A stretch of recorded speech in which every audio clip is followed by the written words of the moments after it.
Бишкек шары 17-июнь 2024 жыл. Курс валюталар кандай болуп жатат? Чогуу көрмөкчүбүз. Каналда жаңы болсоңуздар бизди колдоп, видеого лайк басканды, катталганды унутпаңыздар. Лидер акча алмаштыруу жайын көрүп алыңыздар. Доллар 87 сом 50 сатып алуу.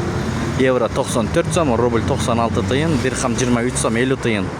Лира 2 сом 50 тыйын, сум 0,007. Миккейджи.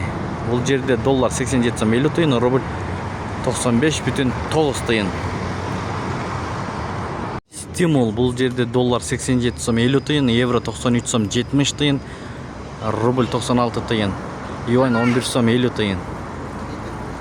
Саламатта туруңуздар. Бишкек шаары курс валюталар менен кабардар болуңуздар. Каналга катталып, видеого лайк басканды, ой пикир жазганды унутпаңыздар. Тапкан акчаңыздарга береке берген болсун.